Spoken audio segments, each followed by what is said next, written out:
Good evening. Welcome to our Patreon Masterclass series, Ruach hakodesh and the Many Faces of Meditation. This is the fourth in our series, and each class, of course, is building on the previous class.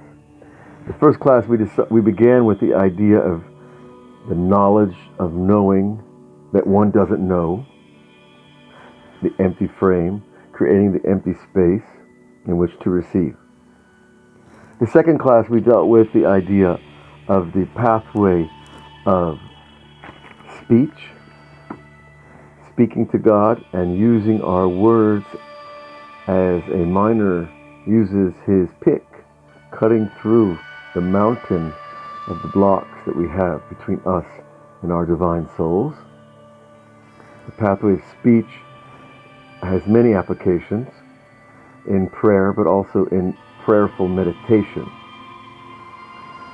The third way we talked about last week was identifying the signs along the highway of our psychic map.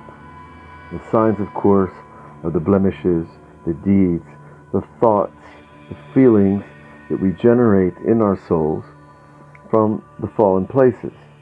These are places we're not necessarily proud of, but we have to understand they have reality, living reality, in the psychic pathway. Thoughts are things. Feelings are things. They come and they go.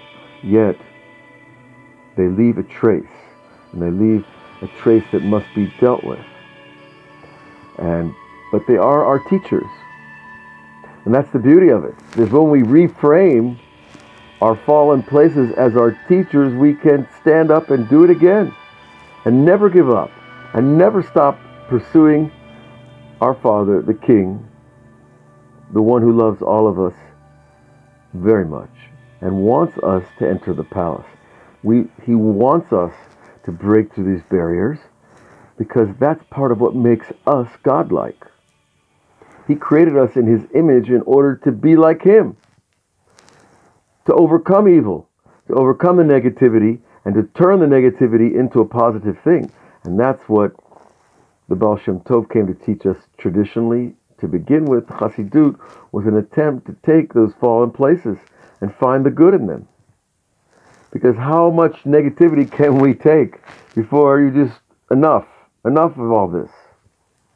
We need the positivity of understanding that these fallen places are our teachers.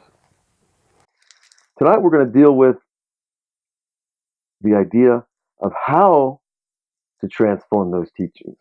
How to turn those fallen places into, like the Gemara says, keklipat shum, like the little garlic leaves that flake off the garlic buds when you're ready to cook a nice meal for Shabbos. Or they're the bark on the tree, that every year the tree is pushing off old bark so that it can grow. The tree cannot grow if it's staying with the old bark all the time. And the metaphors are endless in nature. And on a human tree, the soul of man, our klipot are those fallen places in us that we are not really identified with. We have to transform them. And how do we transform them? That's what we're going to talk about tonight. And we're continuing in Torah Kuf Nun Vav.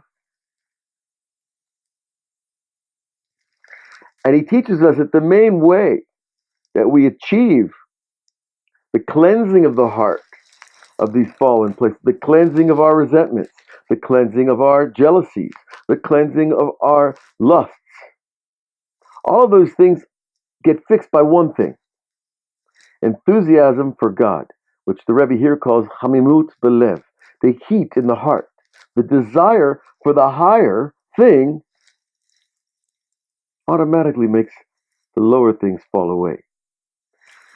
But as most of us know, the desire is not a constant. It comes and it goes. Up we go and down we go. And sometimes we're inflamed with love of God, and sometimes we're not really there.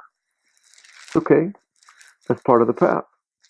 That's part of the mastery of the path. But in meditation, it's a little different than simply in prayer or speech or what we call tikkun amidot, fixing our character traits. Because in meditation, We're in a hypersensitized state where everything is more powerful and more real and more impacting upon our desire to get close to Hashem. So that when you feel something in a meditative state, it could be really awesome, or it could be quite the opposite.